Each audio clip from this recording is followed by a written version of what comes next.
Se vocês acham que o acidente foi pequeno, pouca coisa, vocês estão enganados. Em uma escala de 1 a 7, que existe para acidentes radiológicos, o caso do Césio 137 em Goiânia chegou ao nível 5, só ficando atrás de Chernobyl, sendo o maior acidente nuclear do mundo fora de uma usina, colocando o Brasil na capa de todos os jornais do planeta.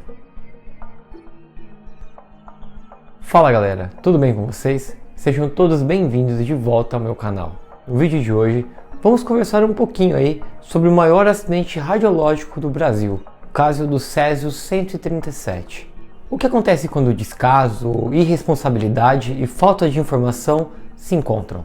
Em Goiânia, o resultado foi uma contaminação com o material radioativo Césio 137, causando o maior acidente radiológico do mundo após Chernobyl. Tudo isso começou a rolar no dia 13 de setembro de 1987, quando dois catadores de lixo, o Wagner e o Roberto, entraram em um prédio abandonado da antiga clínica do Instituto Goiano de Radioterapia para procurar ali possíveis itens valiosos para eles pegarem. Nessa clínica, rolavam tratamentos de pessoas com câncer. E lá tinha uma máquina, que era usada nesse procedimento que havia sido abandonada. Os dois decidem então levar o cabeçote desse equipamento, que era feito de chumbo, um material relativamente valioso para a época. Eles pensaram nos 30 kg de chumbo que poderiam render ali uma graninha. Na casa do Roberto, os coletores desmontam o cabeçote com uma chave de fenda. 2 dias depois, tanto o Wagner quanto o Roberto, pessoal, começam a já se sentir mal, mas eles nem desconfiam de que o que está causando esses primeiros sintomas de uma exposição radioativa fosse aquele objeto que eles tinham encontrado. Os coletores vendem as peças então para o ferro velho do Devair Ferreira. O dono, o seu Devair, pede que os seus funcionários desmontem o resto do cabeçote. Quando eles terminam o serviço, o Israel e o Admilson encontram uma cápsula que continha ali mais ou menos umas 19 gramas de um pó branco, muito parecido com sal. Essa substância era o cloreto de Césio 137, um material altamente radioativo, subproduto da reação do plutônio e do urânio. O Césio, para explicar melhor para vocês, tem um núcleo instável que emite radiação beta, que são partículas aí que penetram no corpo humano e que causam danos graves. E para piorar, nesse processo de desestabilização do núcleo do Césio, ele se transforma em um outro produto radioativo, o bário 137, que emite radiações gama. Sim, tipo aquelas que transformaram o Bruce Banner no Hulk. Só que, diferente das histórias da Marvel, você não vai ficar super forte nem verde. Você simplesmente vai morrer ou vai ficar muito doente, dependendo da exposição e do tempo que você teve contato ali com a radiação. Isso acontece, porque os raios gama atravessam o corpo, causando danos ainda mais graves do que da radiação beta. Mas esse pessoal que estava envolvido no acidente ainda não tinha ideia do com que eles estavam mexendo. À noite, o Devair vê um brilho azulado saindo da cápsula e ele se encanta ali com o efeito causado por essa substância. Era o brilho da morte, como ele mesmo se referiu. Isso aconteceu, pessoal, porque a radiação ionizante, quando entrou em contato com o ar à noite, é perceptível ali que ela emite um brilho azulado. Para quem assistiu a série de Chernobyl, mostra bem isso lá. O brilho que a galera via saindo do reator que havia explodido é similar a esse efeito aí que o Devair estava vendo dentro do seu ferro velho. Eu acho que essas informações aí já valeram um joinha, não valeram não? Pô, eu nunca fui muito bom em química e física e tô aqui me aventurando, me arriscando aí nessa parte da história da radiação. Então galera, deixa o seu like e se inscreve aqui no canal para você me dar aquela moral. Agora voltando pro conteúdo. O seu Devair fica tão encantado com aquilo que ele decide levar essa cápsula, que eles vão apelidar de marmita, para casa para mostrar para sua esposa, a Maria Gabriela. No documentário que eu assisti sobre esse tema, o irmão do Devair, o Odson, conta que o irmão dele ficou tão fissurado por essa substância brilhante que ele começou a chamar parentes, amigos e vizinhos para ir lá na casa dele para ver esse material. O próprio Devair conta aí que quando ele ia tomar uma breja, ele colocava a lata em cima da marmita ali da cápsula de Césio. Ele tinha medo que alguém pudesse roubar esse pó, que na cabeça dele aí poderia ser muito valioso ou até mesmo sobrenatural.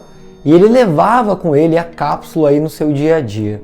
O Ivo, um outro irmão do Devair, vai visitar o irmão que já estava começando a se sentir mal ali pelos efeitos da radiação estava começando a adoecer.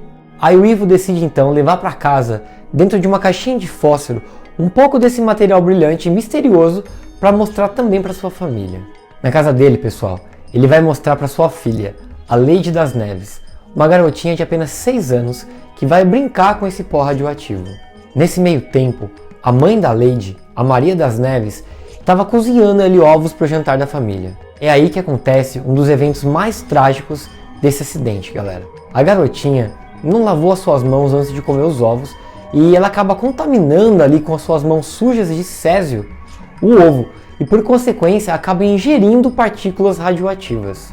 Em poucos dias, toda a galera que teve contato com o pó começou a ficar doente. Os principais sintomas eram náuseas e vômitos, tonturas, indisposição, em alguns casos até mesmo queda de cabelo.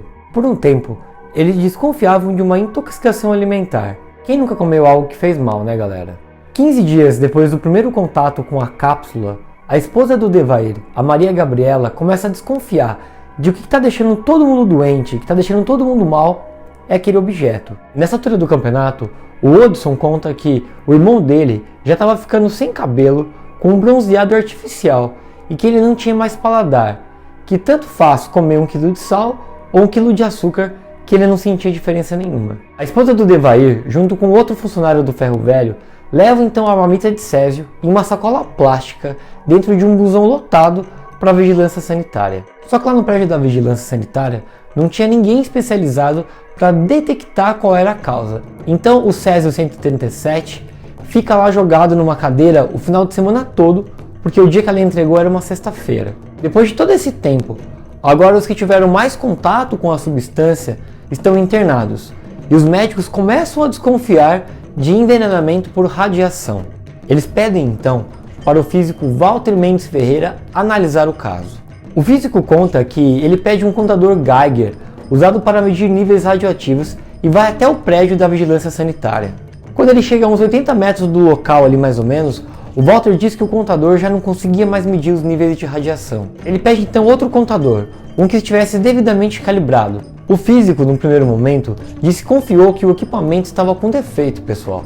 Mas assim que ele chegou no mesmo ponto, com outro medidor, a medida também havia saturado. Ele concluiu então que ou os dois equipamentos estavam quebrados, ou o campo radioativo que ele estava detectando era muito alto. Era a segunda opção, como a gente já sabe, infelizmente, né, galera? Um bombeiro que estava no prédio da vigilância foi parado pelo físico quando ele estava indo despejar a substância no rio que ficava ali perto. Você já pensou, pessoal, o estrago que isso poderia gerar nos moradores e em todo o ecossistema em geral de todo o local ali, se isso tivesse acontecido? Seria uma tragédia ainda maior do que já foi. O físico Mendes Ferreira, então, evacua o prédio e corre para o Ferro Velho e para a casa do Devair, e lá ele detecta altos índices radioativos nos locais. Decide então vasculhar por toda a região e ele acaba se assustando com os níveis de radiação de vários pontos da cidade. Imediatamente, o físico alerta as autoridades necessárias. O governo, no entanto, esconde a verdade dos moradores e também dos trabalhadores que iriam participar de todo o processo que seria necessário ali para conter essa situação. Segundo as autoridades, seria um vazamento de gás. Ao todo, 7 áreas do município foram evacuadas. 112 mil pessoas foram levadas para o Estádio Olímpico para uma triagem. Nenhuma explicação foi dada para essa galera, eles simplesmente levaram eles lá e ponto final. Os resultados dessa triagem apontam que 249 moradores estavam contaminados de forma significativa, e dentre eles, 129 de forma grave. Os contaminados, então, são mantidos nos casos mais graves até 3 meses em uma espécie de acampamento ali mesmo dentro do estádio. Lá, as vítimas passam por banhos de vinagre, água e sabão de coco para serem descontaminadas. Eles têm que tomar também de 10 a 20 comprimidos por dia para eliminarem ali as substâncias radioativas. Tem de trocar de roupa a cada 30 minutos. Além disso, eles são proibidos de assistirem televisão para não saberem o que está rolando lá fora e também são proibidos de receberem visitas. Fora do acampamento, a situação era grave, pessoal. Se vocês acham que o acidente foi pequeno, pouca coisa, vocês estão enganados. Em uma escala de 1 a 7, que existe para acidentes radiológicos, o caso do Césio 137 em Goiânia chegou ao nível 5, só ficando atrás de Chernobyl, sendo o maior acidente nuclear do mundo fora de uma usina, colocando o Brasil na capa de todos os jornais do planeta. Pavimentos, veículos, objetos pessoais, animais, árvores, casas, prédios são contaminados e tratados como lixo nuclear. Ao todo, mais de 6 toneladas de materiais que eram parte da história, da vida de pessoas e da cidade são soterradas em um grande cemitério de concreto que fica localizado no município de Abadia de Goiás. Oficialmente, só existem 4 vítimas do caso: Israel e Admilson, os funcionários do Ferro Velho, a esposa de Devair, Maria Gabriela, e a garotinha Leide das Neves, que foi a primeira a falecer. No enterro de Maria Gabriela e de Leide, pessoal, quase 2.000 moradores da região tentam impedir o sepultamento. A galera tinha medo que os corpos pudessem de alguma forma ali contaminar o solo da região com radiação, mesmo que as vítimas haviam sido descontaminadas e haviam sido enterradas em caixões de chumbo cobertos com concreto.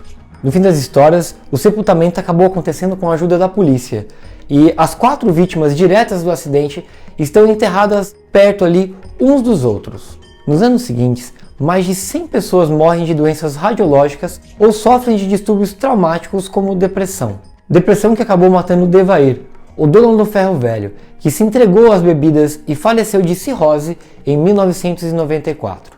Assim também como o Ivo, o pai de Leide, que sempre se considerou culpado pela morte da filha e que acabou fumando diversos maços de cigarro por dia, levando à morte dele por uma enfisema pulmonar. O Odson, que está vivo, perdeu 2 dedos, simplesmente por segurar uma pedrinha de césio, e ele também tem uma lesão ali na palma da mão, porque ele esfregou a pedrinha radioativa na sua mão. Sua esposa ficou com marcas de queimadura no pescoço, local em que ela teve contato com a substância. Os que não sofreram danos à saúde sofreram com problemas sociais. Ninguém queria morar nas áreas afetadas, o que fez as famílias venderem as suas casas da região ali a preço de banana. Muitos também sofriam com preconceito e não eram aceitos em outros locais, fazendo com que uma galera escondesse o que passou para não sofrer mais ainda. Aí você pode se perguntar, beleza, você contou toda a história e tudo que rolou, mas por que esse equipamento com material tão perigoso estava jogado em um entulho de um lugar qualquer assim? Essa foi justamente a pergunta que as autoridades fizeram. Os catadores e o dono do Ferro Velho e as demais pessoas não tiveram culpa do que aconteceu. A falta de conhecimento deles gerou esse acidente, mas quem era o responsável pela máquina de radioterapia? Em 1996, com toda a costumeira demora da justiça brasileira, 3 médicos e um físico que trabalhavam no Instituto Goiano de Radioterapia, que havia sido abandonado, foram condenados por homicídio culposo, quando não se tem intenção de matar. Só que 2 anos depois, as penas são convertidas em serviço comunitário e pagamento de indenização, e todos os responsáveis estão livres hoje. Muitas vítimas, inclusive bombeiros, policiais e motoristas que trabalharam nos procedimentos de contenção, recebem uma mixaria de indenização do Estado. Alguns valores chegam aí a apenas R$300. Galera, conhecimento é a melhor coisa que vocês podem buscar. Hoje, nós temos muito mais facilidade em encontrar informação do que em comparação aos habitantes de Goiânia lá em 1987. Nós temos informação à beira de um clique. E sabe onde você pode encontrar um conteúdo bacana e informativo? Aqui no canal, é claro, né galera? Então se você ficou até esse ponto do vídeo comigo, provavelmente você curtiu o conteúdo, então me dá aquela moral e se inscreve aqui no canal para você não ficar por fora dos próximos vídeos. E você aí, que já é meu inscrito, meu muitíssimo obrigado, você é sempre muito bem-vindo aqui. Ah, e um lembrete, se vocês quiserem ver um vídeo sobre Chernobyl que eu fiz aqui no canal, eu vou deixar aqui no link da descrição e também na tela final para vocês clicarem nos cards. Um abraço a todos que me assistiram e até semana que vem aqui no Sociedade da História.